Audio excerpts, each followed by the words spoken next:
बोधि वार्ता के सभी वीडियो अब बोधि ट्यूब पर उपलब्ध हैं। ये वीडियो पूरी तरह से आध्यात्म को समर्पित है। एक निशुल्क वीडियो सेवा है, पूरी तरह से विज्ञापन रहित है, अव्यावसायिक है और बोधि ट्यूब साधकों के लिए स्वर्ग है। यदि आप विज्ञापन रहित वीडियो देखना चाहते हैं, कृपया बोधि ट्यूब का उपयोग करें और आध्यात्मिक सामग्री का आनंद उठाएं।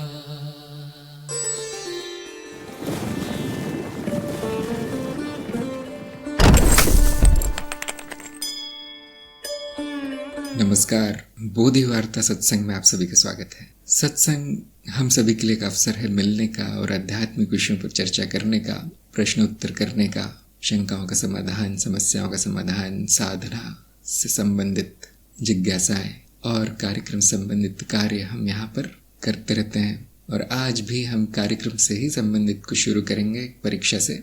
आदित्य की परीक्षा है आज, तो मैं आदित्य जी से पूछना चाहता हूँ, आप सत्संग में उपस्थित हैं और तैयार हैं परीक्षा के लिए? प्रणाम। तो मैं आपके सामने 10 प्रश्न रखूंगा और उसके उत्तर देने का प्रयास करना है आपको। और यदि आप 50% आपके अंक आ गए तो चरण 4 में आपको प्रवेश मिलेगा। और इस दौरान बाकी लोगों से मेरी विनती है कि प्रश्न उत्तर पर ध्यान दीजिए, कुछ टाइप मत कीजिए इधर उधर और उत्तर देने का प्रयास मत कीजिए। ये केवल आदित्य के प्रश्न है। तो ये है आपके प्रश्न, और बहुत आसान प्रश्न है आपके इस बार, और आराम से उत्तर दीजिए, कोई टेढ़े प्रश्न नहीं है आज। हाँ जी, शुरू हो जाइए। मेरा पहला प्रश्न है गुरुदेव, व्यक्ति में ज्ञान की इच्छा कब और किन कारणों से जागृत होती है? व्यक्ति में ज्ञान की इच्छा दुखों के कारण जागृत होती है जब वो जीवन में आगे बढ़ता है और सांसारिक जीवन में उसका दुखों से सामना होता है। तब वो जानना चाहता है कि इन दुखों से मैं बाहर कैसे निकलूं।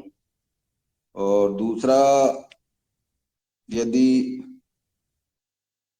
कारण कहा जाए जो कि आध्यात्मिक कारण है, तो वो ज्ञान की इच्छा गुरु की कृपा होने से, गुरु क्षेत्र की कृपा होने से व्यक्ति में ज्ञान की इच्छा जागृत होती है। वैसे तो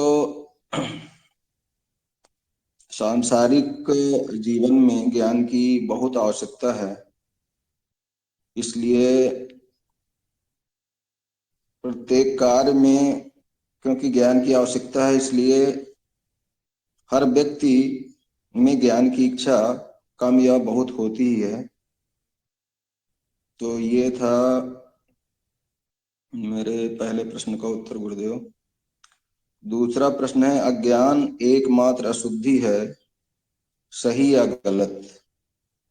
अज्ञान एकमात्र अशुद्धि है, ये सही है, क्योंकि सारी अशुद्धियां अज्ञान की वजह से ही आती हैं। जैसे जैसे हमें ज्ञान होते जाता है, चाहे वो बुद्धि की अशुद्धि हो या हमारे कर्मों में जो अशुद्धि होती है, विचारों में अशुद्धि होती है, वाणी में अशुद्धि होती है, उस सब का कारण अज्ञान ही है। जैसे जैसे ज्ञान होता है, वैसे वैसे वाणी, विचार, कर्म सब शुद्ध होते चले जाते हैं। इसलिए ज्ञान अशुद्धि का एकमात्र कारण है, ये सही है। मेरा अनुभव ही मेरा सत्य है, सही या गलत? मेरा अनुभव ही मेरा सत्य है, ये सही है। और व्यवहारिक जीवन में भी मेरा अनुभव ही मेरे काम आता है। मेरा अनुभव सही ही मेरा सत्य है, सही या गलत? तो सत्य व्यक्तिनिष्ठ होता है, इसलिए मेरा अनुभव ही मेरा सत्य है, ये व्यवहारिक जीवन में सही है। आध्यात्मिक जीवन में सत्य केवल उपकरण है। अज्ञेयता तक पहुंचने के लिए सत्य साधन मात्र है। यही उत्तर है इसका। चौथा प्रश्न है, अहम क्या है? अहम अहंकार है, कर्ता भाव है, मैं मेरा, ये मैं हूं वो पराया है, ये अहम है। और अहम एक चित्त वृत्ति है। ये चौथे प्रश्न का उत्तर है गुरुदेव। पांचवा प्रश्न है, अहम अहम नाश कैसे करें? तो इसका उत्तर ये है गुरुदेव, अहम नाश संभव नहीं है, क्योंकि अहम उत्तरजीविता के लिए बहुत आवश्यक है। अहम जाता नहीं है। अहम का नाश जिस परिप्रेक्ष्य में उपयोग किया जाता है वो स्वयं का ज्ञान होने से अहम नाश हो जाता है, ऐसा कहते हैं। जब मेरे स्वरूप का मुझे ज्ञान हो जाता है कि मैं शरीर नहीं हूं, मन नहीं हूं, तो वहां पर अहम तिरोहित हो जाता है। अनुभवकर्ता को चित्त के अतिरिक्त और कौन से अनुभव मिलते हैं? अनुभवकर्ता साक्षी है, दृष्टा है, वो चित्त का भी साक्षी है, सारे अनुभवों का साक्षी है। जहां जहां अनुभव मिलते हैं वहां वहां अनुभवकर्ता उपस्थित होता है। अनुभवकर्ता अस्तित्व का अप्रकट भाग है, निर्गुण है, उसका सार शून्य है। सातवां प्रश्न है गुरुदेव, शरीर क्या है? शरीर चित्त की परतें हैं। एक शरीर चित्त की परतें, क्षमा करेंगे, शरीर एक परतीय रचना है। शरीर भी अनुभव है, जिसके मूल में नाद है। शरीर एक यंत्र है, एक अनुभव है, परिवर्तन है, माया है। मनुष्य योनि में सबसे ऊंची परत कौन सी है? मनुष्य योनि में सबसे ऊंची परत आध्यात्मिक परत, जिसको कहते हैं चक्रों के अनुसार यदि कहें तो आज्ञा चक्र। मनुष्य योनि में उत्तरजीविता, जिसे मूलाधार चक्र कहते हैं, फिर स्वाधिष्ठान, जिसे भोग वृत्ति भी या भोग की परत कहा जाता है, फिर मणिपुर, जिसे हम सामाजिक वृत्ति कह सकते हैं, कहते हैं, फिर अनाहत, जिसे भावना वृत्ति कहते हैं, भावना की परत कहते हैं। उसके बाद विशुद्धि चक्र, जिसे बौद्धिक परत कहते हैं। उसके बाद आज्ञा चक्र, जिसे आध्यात्मिक परत या आध्यात्मिक वृत्ति भी कहते हैं। उसके ऊपर जागृत चित्त है, जो सबसे ऊंची परत है। लेकिन यहाँ पर जागृत चित्त तक पहुंचने के लिए आध्यात्मिक वृत्ति होना आवश्यक है। इसलिए मैंने आध्यात्मिक परत को सबसे ऊंची परत कहा। यदि मैं करता नहीं तो मुझसे कर्म कैसे होता है? कर्म मैं करता नहीं हूं, कर्म स्वाभाविक रूप से होता है। जीव स्मृति के द्वारा स्वतः कर्म होते हैं। जब छोटा बच्चा जन्म लेता है, शिशु जन्म लेता है, उसमें उस समय उसका कोई अहम जागृत नहीं होता हुआ रहता, कोई कर्ता भाव नहीं रहता। उसके बावजूद भी उसके द्वारा कर्म होते हैं। ये एक उदाहरण है कि कर्ता कोई नहीं है, अस्तित्व में स्वतः ही कर्म होते हैं। जीव अस्तित्व का, ब्रह्म का प्रकट रूप है और दूसरे अर्थों में कहें तो अहम जागृत होने के बाद जीव में कर्ता भाव आ जाता है और उसको उसको ऐसा लगता है कि सारे कर्म मेरे द्वारा होते हैं, पर कर्ता कोई नहीं है। 10वां प्रश्न है गुरुदेव, अस्तित्व में अनैतिकता, कुरूपता, हिंसा, नीचता आदि विकार क्यों है, जबकि यह सर्वशक्तिमान ब्रह्मन है? अनैतिकता, कुरूपता, हिंसा, नीचता आदि विकार व्यवहारिक दृष्टिकोण से यदि कहें तो ये अज्ञान के कारण ये विकार होते हैं। अस्तित्व में ऐसा कुछ भी नहीं है, अस्तित्व शून्य है, अस्तित्व पूर्ण है, लेकिन अस्तित्व में अनंत संभावनाएं भी हैं। सारे अनुभव भी अस्तित्व में ही हैं और जीव जो भी व्यवहारिक जीवन में करता है, मनुष्य जो भी व्यवहारिक जीवन में करता है, जो भी कर्म होते हैं उसके द्वारा, उसमें नैतिकता, अनैतिकता, कुरूपता, सुंदरता ऐसे मानदंड वो बना लेता है। हिंसा, नीचता, ये सारे विकार जीव में अज्ञान के कारण आ जाते हैं। अस्तित्व में अस्तित्व निर्गुण है, ऐसा कुछ भी नहीं है अस्तित्व में। यही मेरे उत्तर थे गुरुदेव, मेरे उत्तर समाप्त हुए। धन्यवाद, प्रणाम। बहुत बहुत धन्यवाद। और मुझे देखकर बहुत खुशी हो रही है कि इनके सभी उत्तर करीब करीब सत्य है, सही है एकदम। आपको मिलते हैं 10 में से 7.5। बहुत खुशी हुई मुझे। आप बेवजह डर रहे थे कल कि मैं परीक्षा दूं या नहीं।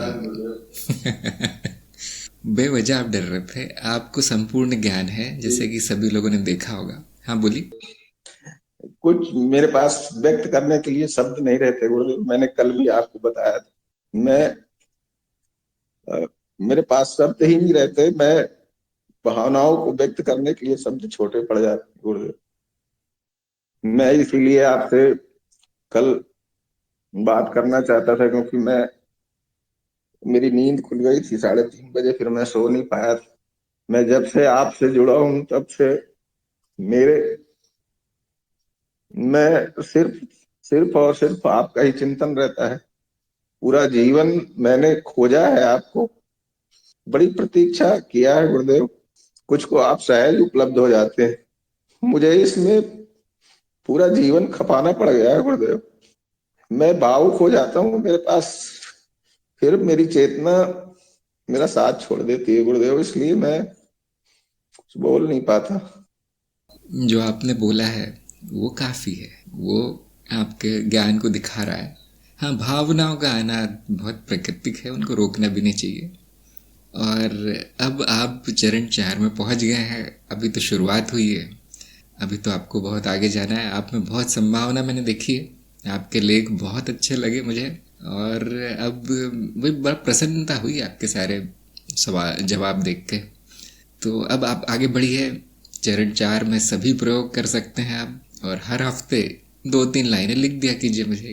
अगर कुछ बाधा वगैरह आए तो बता दिया कीजिए सत्संग में आके। और बहुत बहुत शुभकामनाएं, बहुत बहुत बधाई। तो अब हम जैसा कि करते हैं थोड़ी सी चर्चा कर लेते हैं इनके उत्तरों पे। उनको बस बचा नहीं है कुछ बोलने का, उन्होंने सब बोल दिया आदित्य ने।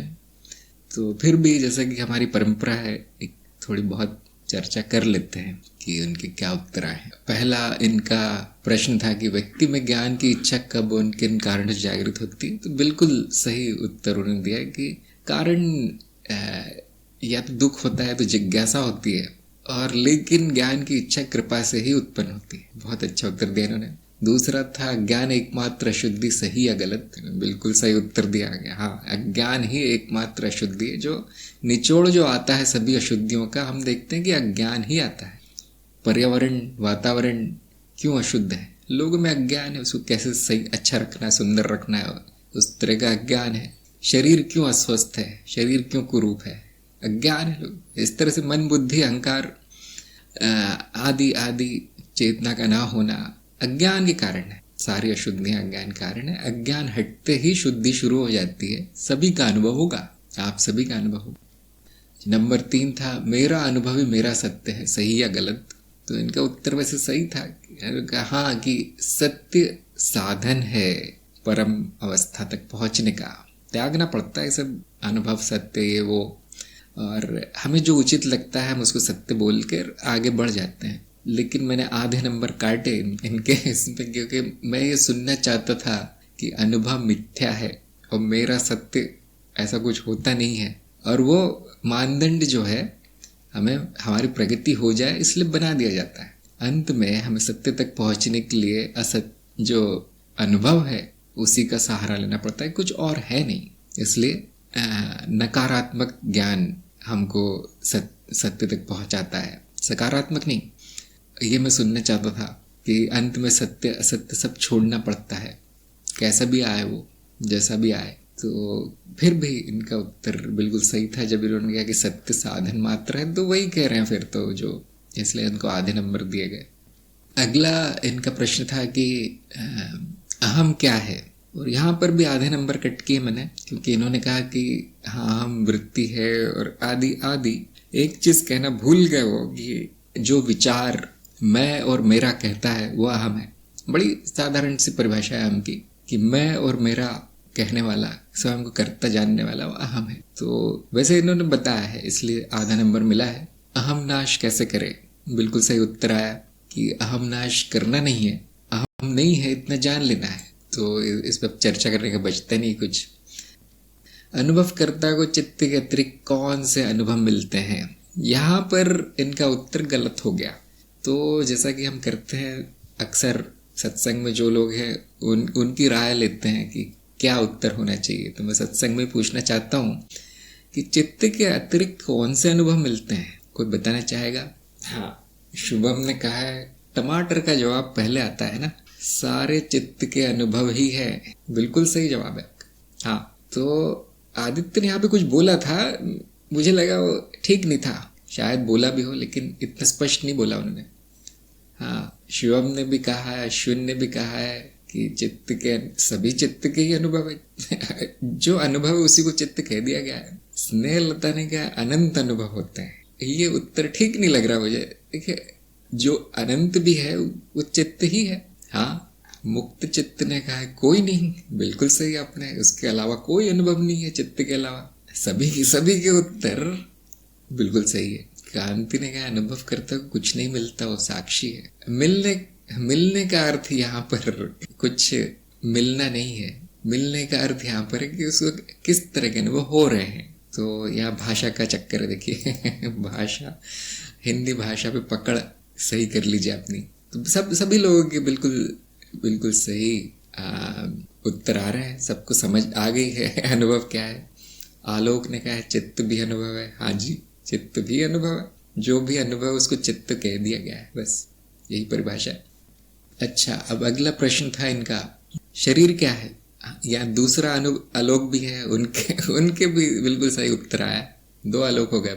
अब इनका अगला प्रश्न था कि शरीर क्या है? बिल्कुल सही उत्तर दिया, चित्त की परत है और जो नाद से बनी है, परती रचना है। मनुष्य योनि में सबसे ऊंची परत कौन सी है? इन्होंने काफी लंबा उत्तर दिया, लेकिन एक लाइन का उत्तर आ सकता था यहाँ पे। आदित्य ने बताया तो बिल्कुल सही, उन्होंने आध्यात्मिक परत कहा है उसे, जो मैं जानता हूँ क्या कह रहे हैं। हाँ, सौरभ ने बिल्कुल सही बताया है, चेतना की परत। हमने उसको आध्यात्मिक परत नहीं बोला हमारे वीडियो में या कार्यक्रम में, आध्यात्मिक परत नाम की कोई परत बोली नहीं गई है। फिर भी इन्होंने जो इनके जो अर्थ निकलता है उत्तर का, वो बिल्कुल सही है। चेतना की परत, स्वचेतना, इससे ऊपर मनुष्य नहीं समाप्त होती है, सभी जानते होंगे। तरह तरह की परतें आ जाती है जो मनुष्य की बुद्धि के बाहर है, क्या है वो पता नहीं हमें।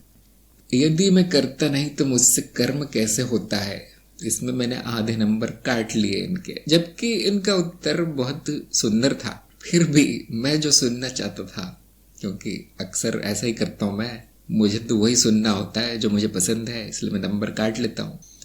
तो फिर से सत्संग में ही पूछता हूँ मैं कि और लोगों के अगर इससे बेहतर उत्तर है तो जानना चाहेंगे अब।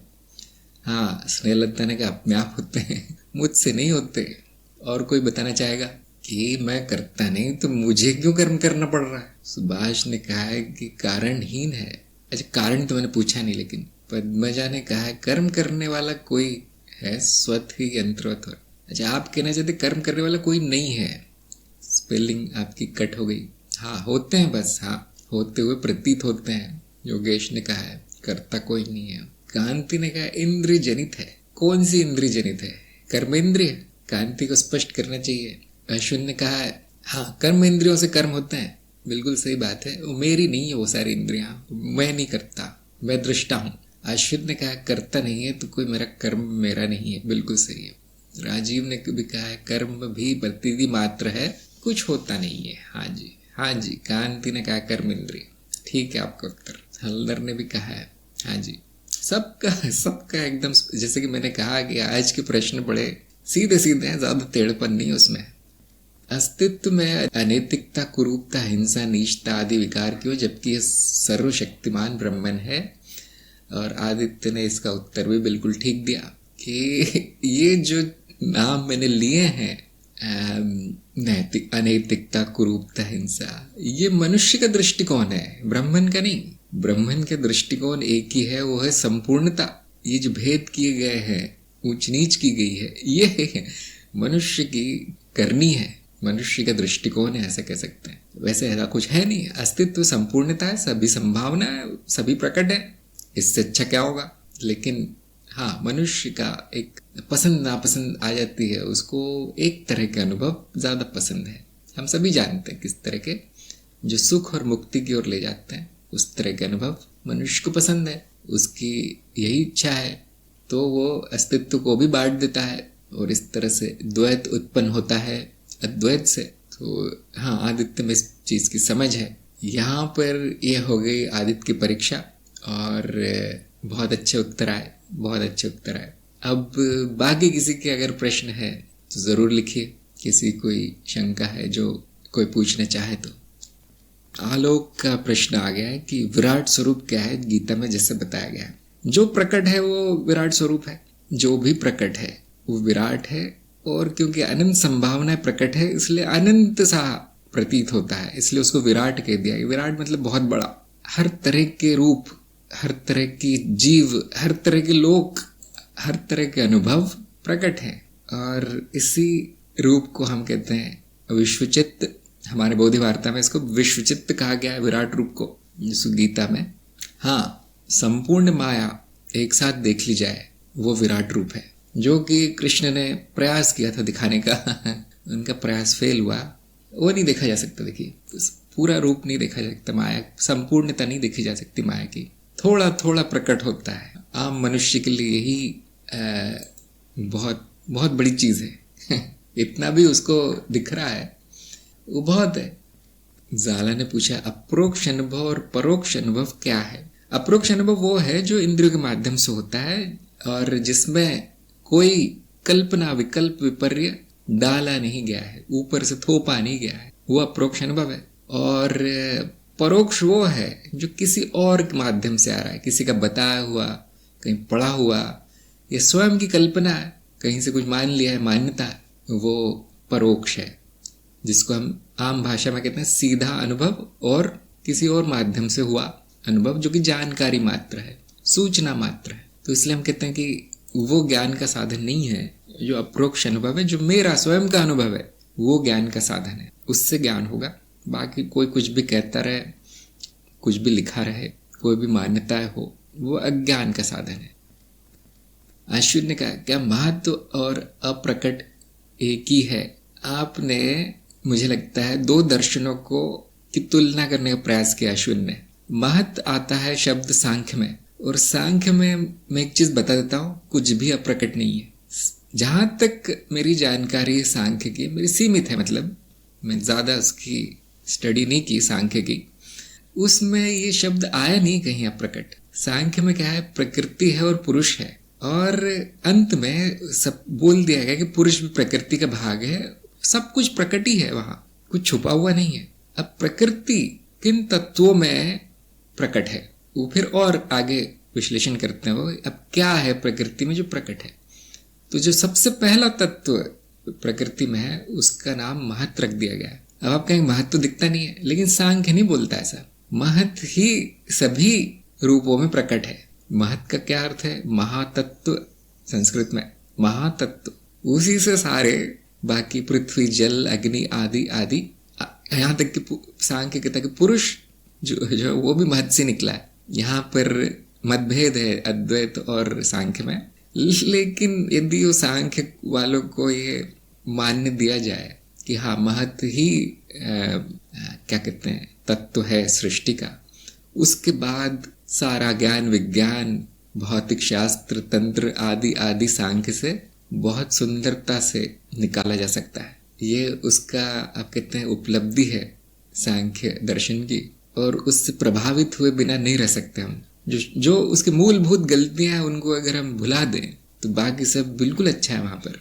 तो हमने बोधि वार्ता में काफी सांख्य से प्रभावित होकर काफी चीजें ली गई। बोधि वार्ता सांख्य बहुत उपयोग किया गया है। हम जिसे नाद कहते हैं वो महत् है, सांख्य का महत्।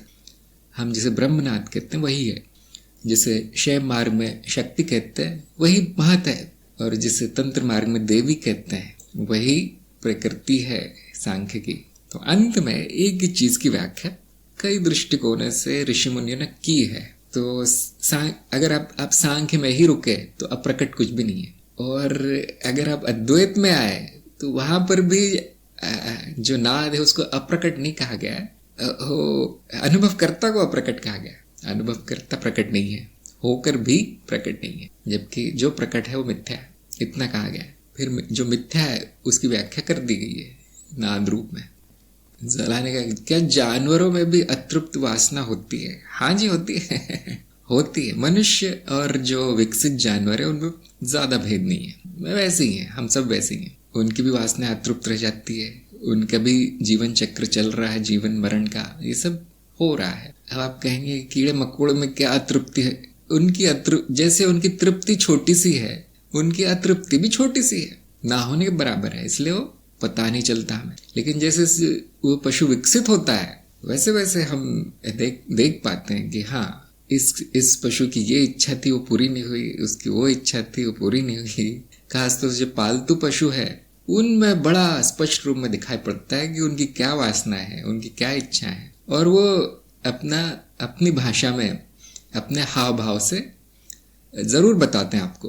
तो जरूर होती है उनकी भी अतृप्त वासना, लेकिन केवल जो विकसित पशु है उनका जाना जा सकता है, उनका प्रमाण लाया जा सकता है। ये मछलियां, जो कीड़े हैं, पेड़ पौधे हैं, उनका हम ज्यादा बोल नहीं सकते क्या होता है उनमें, बहुत दूरी बहुत है। मानस ने कहा स्वयं को जानने के बाद स्वयं का दर्शन कब होगा? स्वयं को जानना ही आत्मदर्शन है। अनुभव नहीं होगा आपको, स्वयं का अनुभव नहीं होगा, स्वयं का ज्ञान हो सकता है। ज्ञान ये कहता है कि मैं कोई अनुभव नहीं हूं। ये जानने के बाद जो बचता है वो मैं हूं, यही आत्मदर्शन है। उसको इंद्रियों के माध्यम से जानने का प्रयास मत कीजिए। स्वयं को जगत में किसी अनुभव में ढूंढने का प्रयास मत कीजिए, नहीं मिलेगा। अगर आपके कहने का ये है तो स्वयं हो जाना, स्वयं के दर्शन कर लेना है। सूर्य को किस प्रकाश में देखा जा सकता है? सूर्य स्वयं प्रकाश है। वैसे मानस ने जो कहा है वो बहुत लोगों की शंका है कि आपने बता तो दिया मैं कौन हूं, अब दिखा भी दीजिए कौन हूं। मैंने कहा जो दिख गया वो मैं नहीं हूं। ये कब समझेंगे? मानस को मैं कह रहा हूं आपको त्रिदिवसीय कार्यक्रम मिला है ना, आपको तो हुआ है ज्ञान, अब दर्शन की क्या इच्छा हो गई अब में? फिर ज्ञान क्यों भुला दिया आपने? त्रयोदशी कार्यक्रम में स्पष्ट किया गया है कि निराकार के क्या दर्शन होंगे, शून्य के क्या, शून्य हो जाना है। देखिए, मेरा होना ही मेरा दर्शन है। इस पर थोड़ा मनन कीजिए आप, और अगर फिर शंका आई तो अपने शिक्षक से पूछिए, ठीक है। शिवम ने कहा, सांख्य में महत के पहले अव्यक्त प्रकृति आती है, जिसमें प्रकृति के तीनों गुण सम अवस्था में रहते हैं। जब उनमें विषमता आती तो महत प्रकट होता है। बहुत अच्छी बात बताई शिवम ने। हाँ, जैसे जिसे हम कहते संभावना मात्र, संभावना मात्र, उसको अव्यक्त प्रकृति कह दिया गया है। लेकिन फिर वो एक सैद्धांतिक चीज है। सांख्य पूरी तरह सैद्धांतिक है, लेकिन तब तक उसको प्रकृति नहीं कहा जाएगा जब तक वो कृति नहीं हो जाती। ध्यान दीजिए, प्रकृति में कृ आता है संस्कृत में, जिसका मतलब कि हो गया, कर दिया गया, है ना, कृति। तो अगर वो अव्यक्त है तो अभी तक प्रकृति हुई नहीं। तो हो सकता है कि ये जो संभावना हम जिसको कहते हैं परम संभावना है शून्यता में, उसी को उन्होंने अव्यक्त प्रकृति नाम दिया हो, लेकिन वो महत नहीं है। हाँ, महत जब प्रकट होता है तो प्रकट ही होता है, फिर वो अप्रकट नहीं होता। लेकिन शिवम का जो बिंदु है जानने योग्य है। हाँ, राजीव ने कहा है फिर के सांख्य एक तरह से माया का गहन विश्लेषण हुआ। बिल्कुल सही बोला आपने, बिल्कुल सही बताया कि हाँ, माया तक सीमित रह गया सांख्य, लेकिन इतना सुंदर उन्होंने कर दिया कि उसके बाद कुछ आया नहीं। फिर अभी जो हमारा आधुनिक विज्ञान है, जिसको हम पश्चिमी विज्ञान कहते हैं, पूरी तरह सांख्य से मिलता जुलता है। सांख्य का क्या अर्थ है? संख्या। सांख्य शब्द संख्या से आया, गिनती। हर चीज संख्याएं हैं, सांख्य कहता है। और यही चीज आधुनिक विज्ञान भी कह रहा है, संख्या है, बस गणित है, जो भी है, बाकी सब प्रतीत होता है। तो सांख्य में हाँ, माया को उन्होंने खत्म ही कर दिया है। उसके अलावा कोई और व्याख्या अभी तक वहां तक पहुंची नहीं है। इसलिए कृष्ण ने कहा है कि सांख्य से बड़ा दर्शन नहीं है। जिसको माया जाननी है, सांख्य से बड़ा दर्शन नहीं है। और कृष्ण ने एक बार कह दिया मतलब कह दिया। आप लोग जानते हैं बात, जगत गुरु ने बोल दिया मतलब बोल दिया। तो हमने उसको पूरी तरह से अपना लिया है सांख्य को। और सांख्य बीच में कहीं चला गया था, ऐसा लोगों ने बहुत ज्यादा अद्वैत पे ध्यान देना शुरू किया है, बौद्ध मार्ग पे बहुत ज्यादा केंद्रित हो गया ध्यान, और सांख्य को भुला दिया गया। अब सांख्य की हालत ऐसी है कि उसके मूल ग्रंथ मिलते नहीं है। ढूंढो तो किसने लिखा है, कहाँ गए उसके ग्रंथ, ऐसा मुझे बताया गया है, किसी किताब में ऐसा लिखा था। तो हमने इसको पुनर्जीवित करने का प्रयास किया बोधि वार्ता में। संजय ने पूछा है, क्या मृत्यु सारी इच्छा स्मृति सब बराबर कर देती है, तो साधना अगले जन्म में कैसे काम आती है? बहुत अच्छा प्रश्न पूछा आपने। और इसके पीछे मान्यता है कि मृत्यु सत्य है या मृत्यु स्मृति को मिटा देती है। नहीं, मृत्यु निचली परतों को मिटा देती है। निचली परतों की विलीनता मृत्यु है, जिसमें शरीर और शरीर संबंधित परतें आ जाती हैं। जबकि जो हम साधना करते हैं वो कारण शरीर में संग्रहित हो रही है, जैसा कि आप जानते होंगे। और कारण शरीर ही वापस प्रकट होता है। कारण शरीर ही वापस किसी और शरीर से, भौतिक शरीर से संपर्क स्थापित करता है, और वो संस्कार फिर प्रभावित करने लगते हैं उसको। उस जो व्यक्ति अब क्या कहते हैं, अब नया जन्म लिया है, जो व्यक्तित्व नया उभरा है, उसमें उस साधना के प्रभाव झलकने लगते हैं। आपको घटनाएं याद नहीं रहेंगी, ये बात मैंने भी देखी है। घटनाएं याद नहीं रहेंगी, मैंने किस गुरु से क्या ज्ञान लिया था, किस तारीख को मुझे आत्मज्ञान हुआ था, ये सब किसी काम का नहीं। देखिए, ये सब काम का नहीं है। संस्कार रह जाते हैं और वो दोबारा प्रकट होते हैं। थोड़ा सा उनको एक इशारा चाहिए, थोड़ा सा एक चिन्ह चाहिए, संकेत मात्र से संपूर्ण ज्ञान वापस आ जाता है। और ये बहुत से साधकों में मैंने देखा है कि ऐसा लगता है बस तैयारी बैठे थे, वो उनको बताया हो गया। खास तौर से जो यहाँ तक पहुँच पाते हैं, खास तौर से जो बोधि वार्ता में पहुँच पाते हैं, वो 90% मामले पूर्व संस्कार दिखाई पड़ते हैं उनमें। और आप भी ध्यान से देखेंगे, आपको भी दिखाई पड़ेंगे। यहाँ तक कि छोटे बच्चों में दिखाई पड़ते हैं। हाँ, इनके संस्कार है, मैं बोलता हूँ। ऐसा कैसे हो सकता है कि अनुवांशिक रूप से, भौतिक रूप से वो बच्चा सबके बराबर है, और फिर भी एक पंडित जैसे बोल रहा है और दूसरा बस तोड़फोड़ कर रहा है सब जगह। तो इसके पीछे कारण शरीर है, इसलिए तो उसका नाम कारण है, इसलिए उसका नाम कारण शरीर है, बीज शरीर है। तो मृत्यु कारण शरीर को छूती नहीं है। मृत्यु भौतिक शरीर को छूती है। भौतिक शरीर का बदल जाना मृत्यु है। अच्छा, शिक्षा बोल रहे हो, इन्होंने जो लिखा है वो इच्छा नहीं है, शिक्षा है। सारी शिक्षा जो स्मृति में है उसको नष्ट कर देती है, आप कह रहे हैं। नहीं, हो सकता है घटनाएं भुला दी जाएं, लेकिन संस्कार बीज रूप में रहते हैं, वो नष्ट नहीं होते। जैसे आपके कर्म नष्ट नहीं होते, और ये विद्या, ज्ञान भी कर्म है एक तरह का, ज्ञान लेना। अच्छा, झाला आत्म अनुशासन। अच्छा, आत्म अनुशासन, स्वयं का व्यवहार इस तरह से कर लेना कि सभी अशुद्धियां मिट जाए। जो दुर्व्यवहार है हमारा, जो कि अपवित्र व्यवहार है, वो स्वयं के संकल्प से हटा लेना, उसके स्वयं के संकल्प से स्वयं को बदल लेना, आत्म अनुशासन। मैं इतना ही जानता हूँ, न ये अद्वैत दर्शन में है, न बोधि वार्ता में है, शायद कहीं और होगा।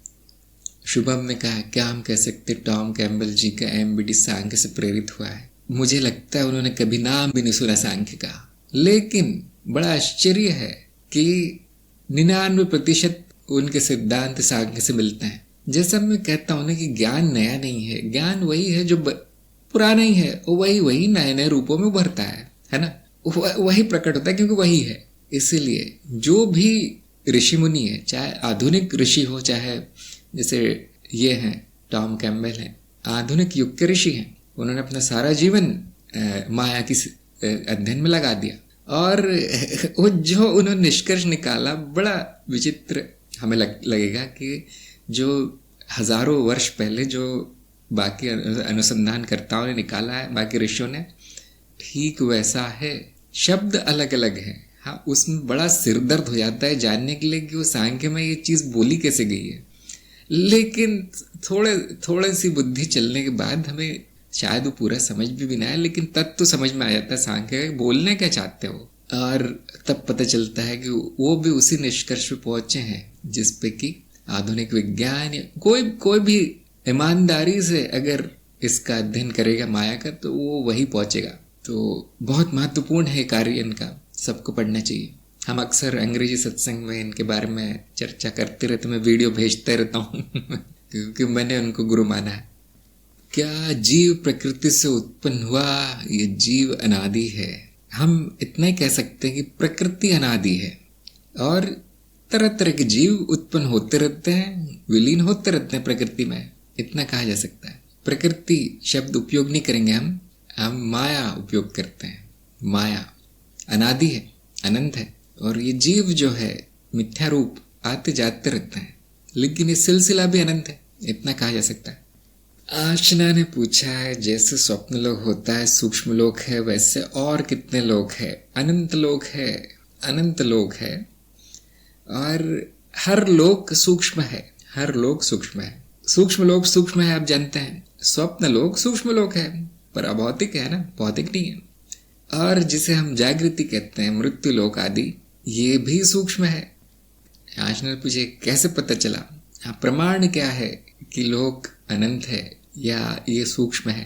तो आज तक किसी ने गिनती नहीं की है लोकों की। जैसे हम कहते हैं ना, आपका अनुभव ही प्रमाण है, तो किसी ने अभी तक उसकी गिनती नहीं की कि हाँ भाई ये 15 लोक है, खत्म, ऐसा नहीं है। ये अप्रोक्ष अनुभव से आप अगर परीक्षा करना चाहते हैं इसकी, कर सकते हैं। ढूंढते हुए जाएंगे तो कभी उनका अंत नहीं मिलेगा लोगों का। हाँ, आपका सारा जीवन निकल जाएगा उसको रिसर्च करने में, सारा जीवन निकल जाएगा ढूंढने में, कोई अंत नहीं मिलेगा। ये सभी ने पाया है, जिन्होंने भी खोजा है उन्होंने यही पाया है। अब आपने शायद खोजा नहीं अभी तक, है ना, तो शुरू हो जाइए सूक्ष्म लोक में, और आप भी यही पाएंगे। लेकिन हम ज्ञान मार्गी है ना, हम ये काम नहीं करते, हम बुद्धि उपयोग करते हैं। हमें एक बात पता है कि अस्तित्व में अनंत संभावना है। अनंत संभावना का अर्थ क्या हो गया कि अब सीमित नहीं हो सकते लोग, जितने चाहे बना लीजिए, और यही हो रहा है। देव योनि में पहुंचते ही लोग अपना लोक बना लेते हैं, और ऐसे कितने होंगे जो पहुंचे होंगे वहां अनंत। तो अनुभव और तर्क दोनों के आधार पे यही पता चलता है कि सभी लोग सूक्ष्म है और इस तरह के अनंत है। एक लोक और दूसरे लोक के बीच में ऐसी सीमा रेखा नहीं है, ऐसी कोई किसी ने दीवार नहीं बना रखी कि ये लोक यहाँ समाप्त होता है, वो लोक यहाँ खत्म होता है।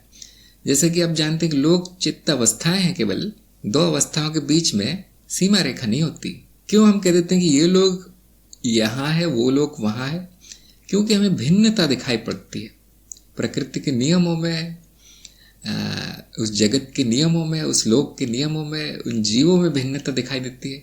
इसलिए हम कह देते हैं कि ये लोग वो लोग है, पितृलोक है, ये लोग मृत्युलोक है, वो लोग ये लोग पाताल लोक है। ऐसा हमें क्योंकि अलग अलग अनुभव होते हैं, उसके अनुसार हमने बांट दिए हैं। है क्या? विश्व चित्त है। जैसे इन्होंने पूछा ना, विराट है, और वो विराट में असंख्य तरह के अनुभव है, उनको हमने लोकों में बांट दिया। बहुत आसान है ना?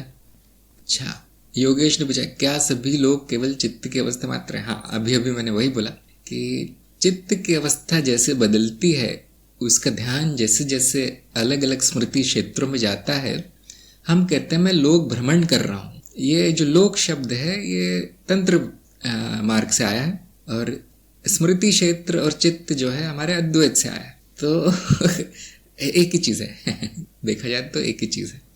एक ही चित्त की परत में कई लोग हो सकते हैं, हम कहते हैं कभी कभी। जैसे मृत्यु लोग, जैसे कई लोग हैं, कई ग्रह हैं इस ब्रह्मांड में, और इस तरह के भौतिक लोग कई होंगे।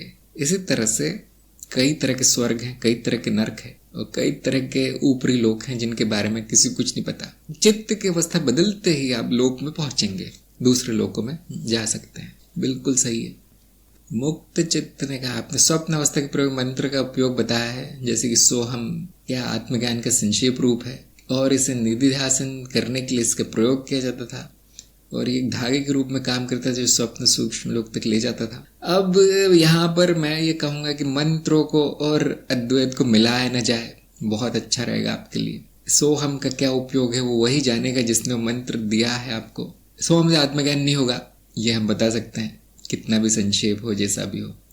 हाँ, अगर उसको आप आत्मज्ञान, आत्मस्मरण के उपकरण के रूप में उपयोग करना चाहे कि हाँ मैं सोहम बोलूँ तो मुझे आत्मज्ञान हो जाए, ऐसा संकल्प धारण करें, तो मंत्र आपको आत्मस्मरण कराता रहेगा। क्योंकि आप सभी जानते हो कि मंत्र का स्मरण करना, मंत्र का जाप करना आसान है जिनको आत्मस्मरण नहीं होता है, साक्षी भाव में नहीं आ पाते। लेकिन हम ज्ञान मार्ग में कोई विधि उपयोग नहीं करते, और इसीलिए कहना ही अर्थहीन है फिर इसके बारे में कुछ भी। स्वप्न अवस्था में मंत्र प्रयोग मैंने बताया, मुझे याद नहीं कौन सा मंत्र उपयोग करना बताया। सूक्ष्म में मैंने बताया है कि यदि जो मंत्र जाप करते हैं उनके लिए शरीर को भुलाना आसान होता है अगर वो मंत्र को आंतरिक कर ले तो। अब वो मंत्र ध्वनि जो अंतर मन में चल रही है, जो प्रकट ध्वनि नहीं है, उस पर अगर संपूर्ण ध्यान चला जाए तो आपको सूक्ष्म लोक में कूदने में आसानी होती है, इतना मैंने कहा है। तो मैंने वहां पे स्वतंत्रता दी है साधक को कि भाई अंतर्नाद पे आप ध्यान केंद्रित कीजिए या मंत्र पे ध्यान केंद्रित कीजिए, एक ही चीज है, वो नाद ही है सब कुछ, मानसिक नाद। तो नहीं, ये मंत्र का प्रयोग निधिध्यासन के लिए नहीं किया जाता। हाँ, ये जो आखिरी वाक्य आपने लिखा है कि स्वप्न और सूक्ष्म लोक में ले जाने के लिए सीढ़ी मात्र है, और सोहम नहीं, आप जो मंत्र चाहिए उपयोग कीजिए, अपना खुद का बना सकते हैं। आशना ने कहा फिर अनंत कैसे है? मैंने बताया तो अनंत संभावना है तो अनंत ही हो गया फिर, क्योंकि वो सीमित नहीं है। मेरे कहने का मतलब है कि एक संख्या निश्चित नहीं है लोगों की कि इससे ज्यादा नहीं हो सकता, ऐसा कोई नियम नहीं है। और वो क्योंकि परिवर्तनशील है, आते हैं जाते हैं, नए बनते हैं, पुराने विलीन होते हैं। कोई शॉर्टकट है? किस चीज का शॉर्टकट चाहिए आपको? हेलीकॉप्टर चाहिए आपको? हाँ, आपका गुरु हेलीकॉप्टर है, गुरु के पास जाइए अगर आप स्वयं चलते चलते थक गए हैं सूक्ष्म लोक की ओर, या आप बैलगाड़ी में जा रहे हैं सूक्ष्म लोक की ओर, आपको हेलीकॉप्टर की जरूरत है, पिक एंड ड्रॉप सर्विस। गुरु है आपका, सहायता मांगिए। और आप जानते हैं गुरु तो गुरु क्षेत्र है, गुरु क्षेत्र तो रॉकेट है। फिर जिन्होंने संकल्प धारण किया है कि मैं सूक्ष्म अवस्था के ज्ञान का प्रयोग ज्ञान के लिए करूंगा, ज्ञान के लिए करूंगी, माया को समझने के लिए, माया के सदुपयोग के लिए, उनको हेलीकॉप्टर में बिठा के ले जाया जाएगा। जो कि हमारे कार्यक्रम वाले लोग हैं साधक, उनका भी अनुभव होगा, उनको बस पकड़ा दिया जाता है कभी कभी सूक्ष्म अनुभव, इतना उनमें मतलब उनका महत्व देखा गया और उनको दे दिया गया बस कांति ने कहा आजकल कितने जीव सभी लोकों में जा पाया है या फिर अवधारणा मात्र है? सभी लोगों में नहीं जा सकते। जब मैंने कह दिया अनंत है, अब कैसे जाएगा अनंत? अनंत लोकों में कैसे जाएगा। लेकिन एक चीज ध्यान दीजिए, ये जो अनंत लोकों में है वो मैं ही हूं। जो अनंत लोकों के रूप में प्रकट है मिथ्या रूप, वो मैं हूं। और जो अनंत लोगों के दर्शन कर रहा है वो मैं हूं। तो जीव नहीं जा पाएगा, लेकिन मैं जा पाऊंगा। मैं पहले से हूं। संपूर्ण ब्रह्म मैं ही हूं, प्रकट अप्रकट मिथ्या सत्य। अब ये जीव की हमें कहाँ चिंता है। जीव तो आनी जानी माया है, वो जो भी कर ले बेकार ही है। अगर वो सभी लोगों में चला भी गया तो अर्थहीन कार्य किया उसने। पहले ही मैं मौजूद हूं हर जगह, मैं सर्वव्यापी हूं। बाकी हमें ज्ञान मार्ग में किसी की चिंता नहीं है। तो अगर कोई बोलता है मैं सभी लोगों में जाके आया हूं, हाँ मान्यता है उसकी, अभी बेचारे ने देखा ही नहीं कुछ।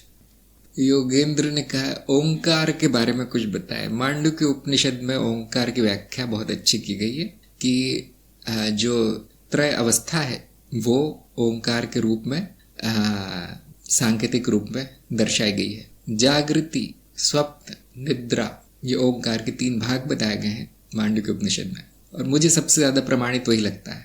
और बाकी बहुत लोगों ने बहुत व्याख्या की है उसकी, लेकिन बेकार से लगती मुझे। और ओम संपूर्ण रूप में देखा जाए तो तुर्य अवस्था है, और उसकी ध्वनि जो है वो सांकेतिक है, वो हमें तुर्य अवस्था की ओर ले जाती है। अगर अच्छे से आपने उसका अर्थ समझा है और आपके गुरु ने मंत्र दिया है, ज्ञान भी दिया है उसका, तो तुर्य अवस्था में स्थित रहने के लिए ओंकार से शक्तिशाली मंत्र नहीं है। ओम को सबसे महत्वपूर्ण, सबसे बड़ा मंत्र इसलिए बताया गया, सब तुर्य अवस्था में स्थापित करता है। लोग क्या करते हैं, बैठ के ओम ओम बोलते रहते हैं, भगवान जाने क्यों कभी समझ में नहीं आया मुझे। न उनके गुरु है न उनको अर्थ पता है, न उन्होंने प्रयास किया जानने का। सोचते चमत्कार हो जाएगा, नहीं, जब तक ज्ञान नहीं होगा चमत्कार नहीं होगा। केवल मंत्र बोल देने से कुछ नहीं होगा। हाँ, कुछ भ्रम सा हो सकता है, क्योंकि आप ओम क्या कोई भी नाम पुकारते रहो जिंदगी भर, तो हाँ आपकी बुद्धि भरमा जाएगी विकृतियां आ जाएगी मानसिक, और लोग सोचते मैं प्रगति कर रहा हूँ। बड़ा अज्ञान है। जिनको भी रुचि है मांडुक्य पढ़ लीजिए, या फिर मेरे अंग्रेजी चैनल में जाके मांडुक्य कारिका की जो व्याख्या है अंग्रेजी में उपलब्ध है आजकल, सुन लीजिए। उमेश ने कहा है आप हमारी चित्त की अवस्था जागृत, स्वप्न और सुषुप्ति में जाती है और इंद्रियों का ज्ञान नहीं रहेगा तथा क्या वैसे मृत्यु की अवस्था होती है। हाँ, कम यहाँ पे मतभेद हो सकता है। देखिए कि मृत्यु एक अवस्था है या अवस्थाओं का विसर्जन है, क्या है, थोड़ा मतभेद हो सकता है। और मैं अपना मत आपको बता देता हूँ कि हाँ, मृत्यु भी अवस्था है। जागृत अवस्था से सूक्ष्म अवस्था में प्रवेश मृत्यु है।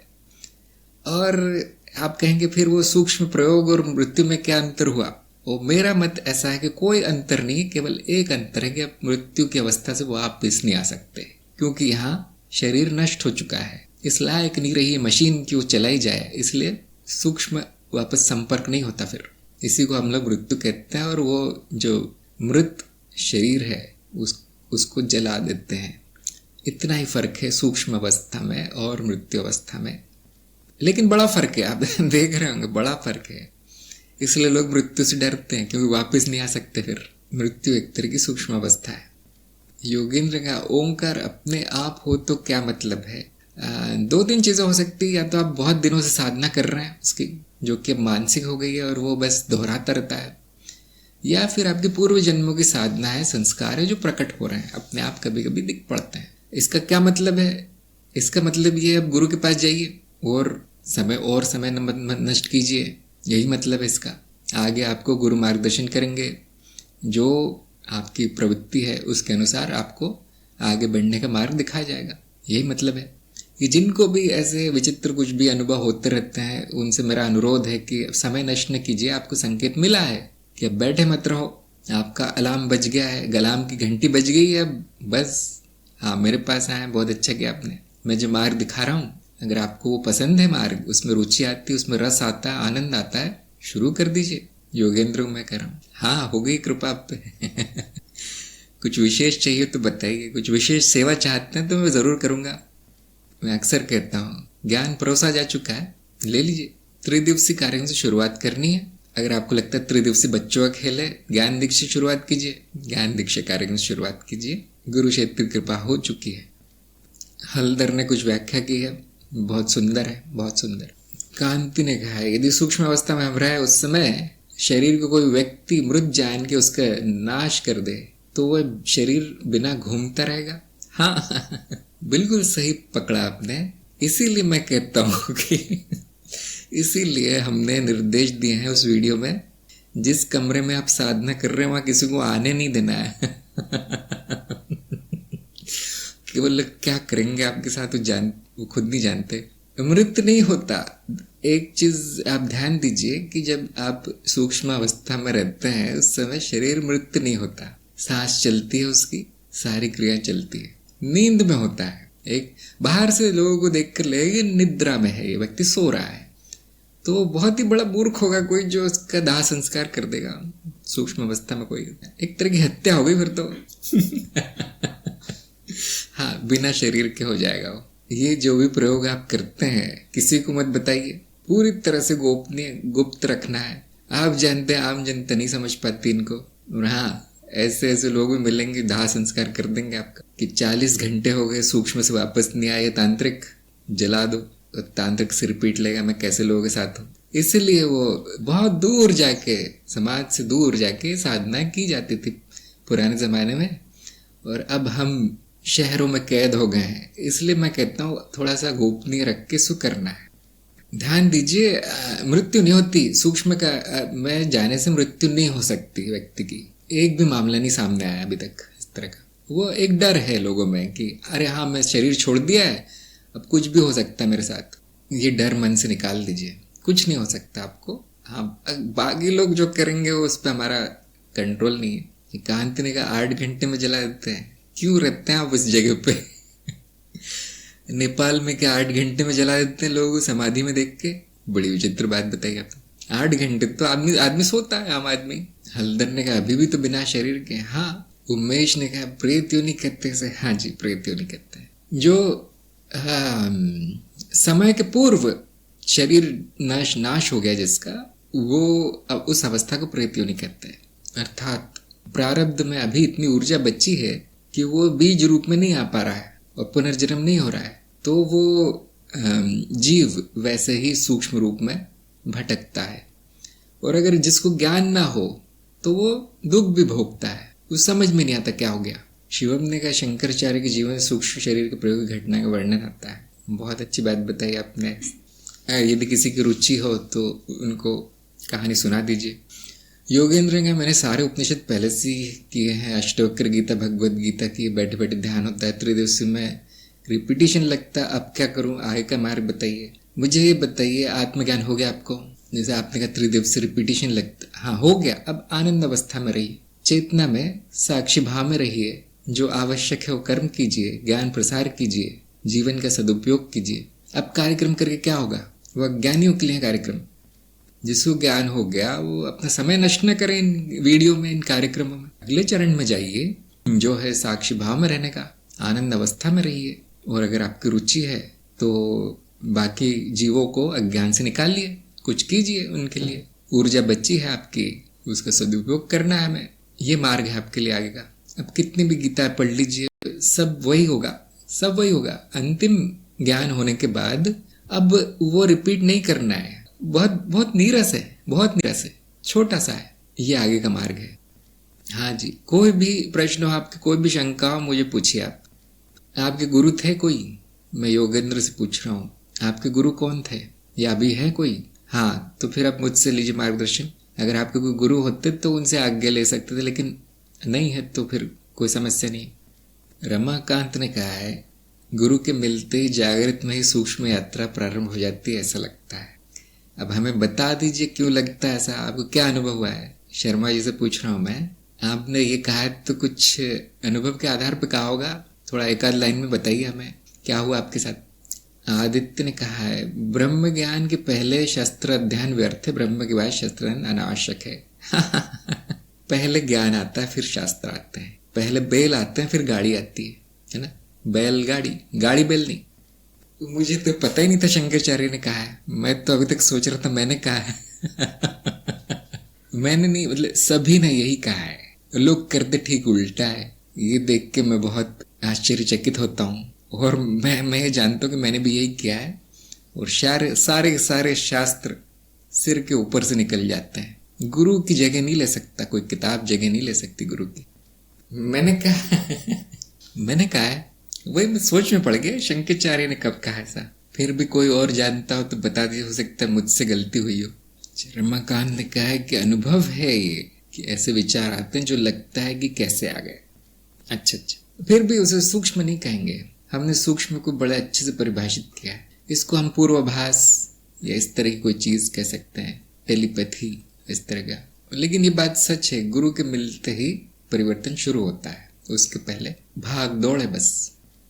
आदित्य कहा, विवेक चूड़ामणि में आचार्य शंकर ने भी कहा है। हाँ, जरूर कहा होगा, मुझे ध्यान नहीं है, लेकिन कहा होगा। और उन्होंने ही नहीं, जो भी गुरुजन हुए हैं उन्होंने ऐसा ही कहा है।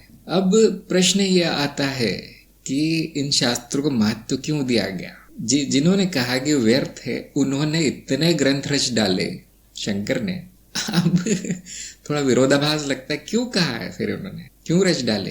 तो उनका अपना अलग स्थान है। ज्ञान रक्षा होती है उससे, लिखित रूप में आ जाने से हमारा एक कर्तव्य समाप्त होता है कि ज्ञान को संभाल के रखना है, उसका लेखा जोखा रखना है। तो मैं भी करता हूँ ऐसा।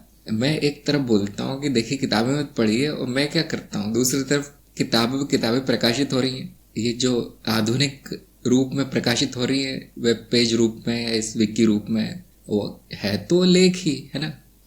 तो ऐसा क्यों करते हैं हम, उसके पीछे अलग कारण है। वो किताबों का अपना स्थान है, लेकिन ज्ञान प्रदान करना गुरु का काम है। किताबों का काम उसका रिकॉर्ड रखना है, और फिर आप जाकर देखते हैं कि बाकी लोगों को क्या ज्ञान हुआ, देख लूँ मैं, कहीं मुझे गलत तो नहीं हुआ है। और वो पढ़ के बड़ा अच्छा लगता है कि बड़े बड़े ऋषि मुनियों को ठीक वही ज्ञान हुआ जो आपको हुआ। ये उनका महत्व है, अपने विचारों को प्रकट करना, दूसरों के साथ बांटना। और मनोरंजन भी बड़ा अच्छा होता है। कुछ किताबें बहुत अच्छी लिखी गई, सुंदर शब्दों में लिखी गई है, और ज्ञान की रक्षा भी होती है किताबों में डाल के। उसको उसकी प्रतिलिपि जैसे मैं कहता हूँ, फैला देना हर जगह। लेकिन ज्ञान चित्त में रहता है, और एक विशेष स्मृति स्थान है, वहाँ संपूर्ण ज्ञान संग्रहित है। लिखने की जरूरत नहीं किसी को, उसका नाम है गुरुक्षेत्र। कांति ने किसी बात को लेकर चिंता होने के साथ साथ अंदर से खुशी का अनुभूति होना क्या है। तो आप यहाँ पर देख सकते हैं कि चित्त की 2-3 प्रक्रियाएं साथ में चल रही हैं। हो सकता है 2-3 परतें भी सक्रिय हो सकता है निचली परतें अभी तक वास्तविकता से परिचित ना हुई हो और वो चिंता प्रकट कर रही हो, जबकि बुद्धि आदि वास्तविकता से परिचित है, उनको ज्ञान है उन परतों को, और वो खुश है, सुखी है। तो ऐसा जरूर हो सकता है। जैसे मान लीजिए कहीं शादी टूटी है, किसी की तलाक हुआ है। अब निचली परतें जो कि शादी को सुरक्षा का उपाय समझती है, मैं सुरक्षित हूँ शादी करके, उनको बड़ी चिंता होगी कि अरे सब चला गया, अब मेरे साथ कोई नहीं है, अब मेरा क्या होगा। ये निचली परतें हैं, मूलाधार, मणिपुर, स्वादिष्ठान। जबकि बुद्धि और भावनाएं शांत होंगी, सुखी होंगी। अरे मुसीबत चली गई, यही तो मेरे जीवन का सबसे बड़ा दुख था, खत्म हो गया।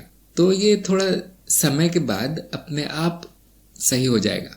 वो ज्ञान रिश्ते रिश्ते निचली परतों में आएगा, सुरक्षा की भावना चली जाएगी, चिंता चली जाएगी। आपको ध्यान ऊपरी परतों पे हमेशा लगाना है, और चेतना की परत सबसे ऊपरी है, वहां ध्यान रखना है। कांति को मैं कहना चाहूंगा सकारात्मक, मैंने आपको उस दिन भी कहा था, आप में नकारात्मकता बहुत है, आप जो नकारात्मक है उसमें ध्यान ज्यादा देते हैं। अब आपको वृत्ति बदलनी है। संकल्प लीजिए कि मैं हमेशा जो सही चेहरा है, सही वृत्ति है, उस पर ध्यान दूंगी। इसका मतलब ये नहीं कुछ चिंता करने लायक है उसको भी भुला दिया जाए, नहीं, उसको देख लीजिए, उसका हल कर लीजिए, उसको, अपनी चिंता को, समस्या को, और वापस। हाँ बोलिए। प्रणाम। कोई भी करने जाती हूँ, इस तरफ लगता है कि कैसे फिर चिंतित हो जाती हूँ, लेकिन अगले ही पर लगता है कि नहीं ऐसे ही हो रहा है, ये मैं नहीं कर रहा, जो होना है वो होगा ही। इसमें फिर अंदर से एक एनर्जी आ जाती है और एक खुशी जैसे अनुभव, तो पहले से अलग अंदर से ना, जैसे आनंद अपने आप अंदर से का अनुभूति होना, वैसे लगता है। यही मैं समझना चाहती हूँ। हाँ, मैं समझ रहा हूँ कि ऐसा भी हो सकता है। हाँ, कि चेतना अभी जागृत होना शुरू हुई है आपकी, और पुरानी वृत्तियां अभी तक पूरी तरह बंद नहीं हुई, और बंद करके हमें कुछ फायदा भी नहीं है। उसको संपूर्ण चेतना में चलने दीजिए। तो आपका अनुभव बिल्कुल सही है, चलते रहिए, प्रगति करते रहिए। शिवम ने कहा है, जब मैं 17 साल का था तो संकल्प करके सोता था कि स्वप्न में सूक्ष्म शरीर में भ्रमण करूंगा, और आश्चर्य है कि स्वप्न में मेरी स्मृति जागृत हो जाती थी और मैं स्वप्न में उड़ने लगता था। ये सूक्ष्म लोक का अनुभव था, ये स्वप्न कल्पना थी। जैसा कि मैंने कहा है, स्वप्न भी सूक्ष्म है और सूक्ष्म भी स्वप्न है, जागृति भी स्वप्न है। तो अब बताना थोड़ा सा अर्थहीन है, सीमाएं खींचना थोड़ा सा अर्थहीन है। तो अक्सर हम स्वप्न उसको कह देते हैं जहाँ की मेरा संपूर्ण नियंत्रण है, स्वलोक स्वप्नलोक है, और सूक्ष्म उसको कह देते हैं जहाँ पे नियम निर्धारित करते हैं कि क्या होगा, क्या नहीं होगा, क्या अनुभव। तो इस तरह से आप स्वयं जान सकते हैं कि अगर मैं उड़ रहा हूँ और बहुत कुछ ऐसा हो रहा है जो नियमबद्ध नहीं लगता, तो स्वप्न है। जागृत स्वप्न है, हाँ, क्योंकि आपका संकल्प काम किया तो जागृत स्वप्न है, चेतना युक्त स्वप्न है। और आप अपने आप को ऐसी जगह पाते हैं, इस तरह के अनुभव में पाते हैं जहाँ पे अनुभव सीमित होने के साथ साथ नियमबद्ध है। तो 100% कह सकते हैं कि वो सूक्ष्म लोक है। इस तरह से हम भेद करते हैं। अंत में सभी अनुभव मिथ्या है, कुछ भी हो सकता है। फिर भेद करके ज्यादा कुछ मिलता नहीं है हमें, बस ये हुआ। अगर वो उपयोगी है तो उपयोग कर लीजिए, नहीं है तो बहुत मनोरंजक है, बहुत अच्छा है। पवन ने कहा है, गुरु आशुतोष महाराज भारत में उनके शरीर को संभाल कर रखा है कि गुरु जी गहरी साधना में है, वो वापस आएंगे। कहते हैं कि साधना इतना लंबा होता है, क्या वो सूक्ष्म लोक में गुम हो गए हैं? मैं कैसे जानूं पवन जी ये भारत है, कुछ भी हो सकता है यहाँ। तो अब क्या कर रहे हैं वो ही जानते हैं और उनके गुरु जानते हैं कर क्या रहे हैं, संभाल के क्यों रखा है शरीर को। कोई कारण होगा, कोई कार्य होगा, नहीं तो ये सब किसके पास समय है सब करने का। ये 200 साल तक मेरा शरीर संभाल के रखना मैं आ रहा हूँ, कुछ होगा, उनका प्रपंच चल रहा होगा। वो साधना नहीं कहेंगे उसे। कि आपने कहा ना कि साधना इतनी लंबी होती, नहीं साधना नहीं है ये। क्या वो सूक्ष्म लोक में गुम हो गए? नहीं, जो अपना शरीर इतने सालों तक मेंटेन कर सकता है वो गुम नहीं होगा कहीं, वो बड़ा तांत्रिक है फिर। तो जो भी हो, आपको उस घटना पे नजर रखनी है। आपके जीवन काल में वो वापस आ गए तो बस जाके पैरों पे गिर जाना है, क्योंकि वो बहुत बड़े हैं फिर। चैतन्य ने कहा है, सूफी साधना में कहा जाता है कि पहले इल्म हासिल करो फिर कुरान पढ़ो, लेकिन आम लोग बिना ज्ञान के उसको पढ़ते हैं और अर्थ का अनर्थ हो जाता है। ये देखिए, ये करीब करीब सार्वभौमिक है। ये छोटी सी बात है लेकिन लोगों को समझ में नहीं आती। हाँ, वो कुरान पढ़ते रहते हैं और लिखा क्या है बिल्कुल नहीं समझ में आता उनके। यहाँ तक कि लोगों को भाषा भी समझ में नहीं आती, इतनी पुरातन इतनी प्राचीन भाषा में लिखा गया। तो अब वो ऐसे सांकेतिक भी लिखा गया है, काव्यात्मक, लोग अपना ही अर्थ निकाल लेते हैं उसका कुछ भी। तो वहां पर भी जो वाइज हैं, जो मौलवी हैं, उनसे पहले जाके ज्ञान हासिल करना है। सूफी मार्ग में ध्यान दीजिए, सूफी मार्ग ज्ञान मार्ग है और वहां पर भी वही नियम लागू है, पहले ज्ञान फिर कुरान। अच्छा, कांति ने कहा है, अगर स्वप्न याद रहे तो क्या वह भी जागृत अवस्था है? नहीं। जागृत अवस्था में शरीर और भौतिक इंद्रियां सक्रिय है, उसका नाम हमने जागृति दिया है। जागृति जगत से आया है। जगत जहां पर दर्शन होता है जगत का, भौतिक जगत का, वो जागृत अवस्था है। स्वप्न को नहीं कहेंगे जागृत।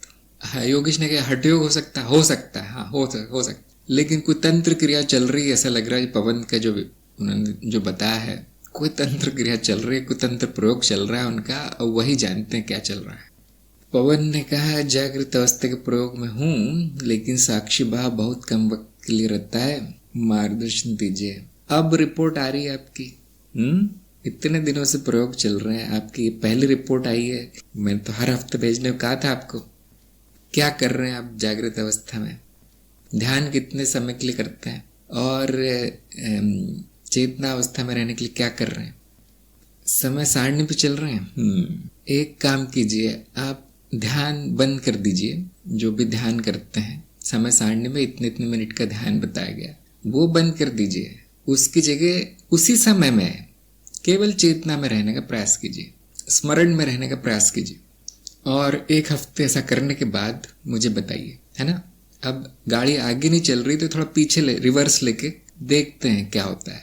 जो भी समय आप ध्यान में व्यतीत कर रहे हैं वो केवल खाली बैठकर एक जगह आंखें खोल कर बैठिए और आत्मस्मरण में रहिए कि मैं अनुभव करता हूँ जगत मिथ्या है। इस स्मरण में बैठे रहिए। और मैं ये नहीं कह रहा कि दोहराते रहिए, इसको मुंह से बोलते रहिए, नहीं। ये ज्ञान आपको हुआ है, आप उसमें स्थित रहिए कि हाँ ऐसा ही है। विचार आते हैं तो विचारों के भी साक्षी हो जाइए। साक्षी भाव में उतना समय रोज व्यतीत कीजिए जो 15 या 20 मिनट समय सारणी के अनुसार हमने लिखा है। और 1 हफ्ते बाद मुझे संदेश भेजिए, अगले शनिवार। आगे देखेंगे क्या होता है। उमेश ने कहा कि जागृत अवस्था में ही विश्व चेतना में प्रवेश किया जा सकता है। विश्व चेतना में आप विश्व चेतना से आपका क्या अर्थ है, मुझे थोड़ा बताइए। तो हमारे बोधि वार्ता में कहीं आया नहीं है शब्द। विश्व चित्त बहुत बार बोला है हमने, विश्व चेतना कभी प्रयोग नहीं किया मैंने। और उसमें प्रवेश कैसे करते हैं विश्व चित्त में। अब विश्व चित्त की परिभाषा यह है कि जो भी प्रकट है वो विश्व चित्त है। संपूर्णता, संपूर्ण चित्त विश्व चित्त है। और जागृति भी उसी विश्व चित्त का भाग है, एक अवस्था है। तो इस तरह से देखा जाए तो आप विश्व चित्त के अभी से भाग हैं। जागृत अवस्था जो आपकी है विश्व चित्त का ही भाग है।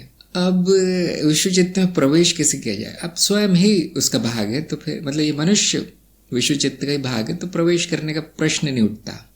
अगर आप ये पूछना चाह रहे हैं कि मैं विश्व चित्त का अनुभव कैसे कर लूं जागृत अवस्था में, तो वो नहीं हो सकता। जो मनुष्य रूप में है अनुभव वही मनुष्य को होंगे। हाँ, ध्यान में संभव है। ध्यान से अर्थ हमारे अगर हम अपनी शब्दावली का उपयोग करें, ध्यान का यहाँ पर अर्थ है विश्व चित्त की परत तक अपना ध्यान ले जाना। वो संभव है, जिसे हम विश्व स्मृति भी कहते हैं, कभी कभी आकाशिक स्मृति भी कहते हैं। वो सूक्ष्म अवस्था में जाकर संभव है, क्योंकि आपका ध्यान पूरी तरह से भौतिक शरीर और भौतिक इंद्रियों पर केंद्रित होता है जागृति में। जागृति छोड़ने के बाद आपको विश्व चित्त के अनुभव आरंभ हो जाएंगे, लेकिन वो भी सीमित होंगे, एक के बाद एक होंगे वो, लेकिन हमें चलेगा अगर वो होगा तो भी। तो सूक्ष्म अवस्था में पहुंचने का प्रयास कीजिए। वहां पर आपको विश्व चित्त के किस भाग के दर्शन करने हैं, क्या देखना है, किस लोक में जाने की इच्छा है, किस देवी देवता, किस पूर्वज, किस गुरु से मिलना है, संकल्प कीजिए, वहां पहुंच जाएंगे। इसके लिए सूक्ष्म अवस्था के प्रयोग नाम का वीडियो है, सूक्ष्म अवस्था के प्रयोग। और एक चीज ध्यान दीजिए कि जिनकी चेतना नहीं है, जिनको ज्ञान नहीं हुआ, वो प्रयोग नहीं कर सकता, करेगा भी तो उसे कुछ होगा नहीं। तो इसलिए सबसे पहला मुझसे मिलना है। हाँ, आपका स्वागत है आपका स्वागत है। वो प्रयोग करके आप मुझ तक आ सकते हैं। जो मुझ तक पहुंच गया सूक्ष्म लोक में, उसको बहुत बड़ा इनाम मिलेगा। सोनल ने आपसे मिलना इनाम है। हाँ, तो आपको फिर 2 इनाम मिलेंगे, मुझसे मिलना भी हो जाएगा और वो दूसरा भी मिल जाएगा। आपका भी स्वागत है। काफी दिनों से बुला रहा हूं मैं सोनल को आज ने क्या इनाम में डंडा भी मिल सकता है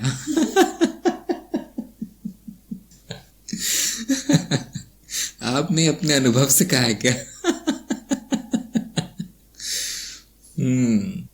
शुभम ने कहा पिछले रविवार बहुत जनों को इनाम मिला। हाँ, मुझे उम्मीद है कि बड़ा स्वादिष्ट लगा होगा उनको, डंडे भी खा लेंगे। हाँ, अब जो भी इनाम है स्वीकार करना पड़ेगा ना, गुरु का है तो फिर मना तो कर नहीं सकते। टमाटर हो या डंडा हो। जो लोग सूक्ष्म अवस्था में आना चाहते हैं उसका एक पता है, मेरे घर का एक पता है जो सूक्ष्म लोक में कार्य करता है। जो वो उन्हीं को दिया जाता है जो सूक्ष्म प्रयोग कर रहे हैं और जिनको थोड़ी सफलता मिली है, अर्थात वो अपने कमरे तक पहुंचे हैं, कमरे के दरवाजे तक पहुंचे हैं शरीर से निकल के। उतना होने के बाद उनको पता दे दिया जाता है और उनको एक कार्य दिया जाता है, वो करना होता है उनको सूक्ष्म अवस्था में। उसके बाद आपको इनाम मिलेगा। इसीलिए साप्ताहिक रिपोर्ट इतनी काम की चीज है ना। ये चीज सत्संग में नहीं दी जा सकती सबको। जो साप्ताहिक रिपोर्ट भेज रहे हैं अपने सूक्ष्म प्रयोगों की, उनको बहुत कुछ दिया जाता है जो सत्संग में नहीं दिया जाता। तो जो चुपके प्रयोग कर रहे हैं, सोनल आदि, मुझे बता के कीजिए। विमलेश ने कहा मुझे भी आना है। हाँ, जरूर आइए आपका भी स्वागत है। अगली सत्संग सूक्ष्म लोक में होगी प्रज्ञा ने कहा मेरा संकल्प काम नहीं कर पाता जब प्रयास किया सूक्ष्म प्रयोग। आप मुझसे सीधा संपर्क कीजिए। बहुत दिनों बाद आपने बताया, देखना पड़ेगा कहाँ शुद्धि है, कहाँ पे अटका है मामला, संकल्प के नाम पे आपने क्या किया है, वो सब चेक करना पड़ेगा। तो एक लंबे चौड़े मैसेज जो लोग लिख के भेज देते हैं, उससे अच्छा है कि अपॉइंटमेंट लेके बात कर ले। मैं यहाँ से कुछ प्रयास करूंगा, आप वहां से कुछ प्रयास कीजिए और हम मिल जाएंगे ऊपरी परतों में। वैसे तो मिले हुए हैं, कुछ लोग हमारे सत्संग में शांत बैठे हैं, वो जानते हैं हम तो मिले हुए हैं हम तो मिले हुए हैं, अब इधर उधर जाके क्या होगा, और वो उसका रस ले रहे हैं इस मिलन का। जो लोग अपनी अपनी रुचि की बात है, तो जिनको थोड़ा सा ड्रामा पसंद है और ये सब चीज़ें पसंद है, एक्शन पसंद है, वो सूक्ष्म लोग में लगे हुए हैं। तो मेरी तरफ से तो मतलब पूरी तरह से मैं समर्थन करता हूँ, जो जिसमें मज़ा आए वो करना है सबको। शुभ ने कहा मेरी अपॉइंटमेंट फिक्स कर दीजिए, हाँ भेज दीजिए, मुझे मैसेज भेज दीजिए। तो यहाँ पर हम अपनी आज की सत्संग समाप्त करते हैं, और बहुत अच्छी सत्संग रही, बहुत अच्छे प्रश्न हुए, बहुत अच्छी परीक्षा हुई। हम फिर मिलेंगे अगले सत्संग में। सभी का सत्संग में आने के लिए बहुत बहुत धन्यवाद। नमस्कार।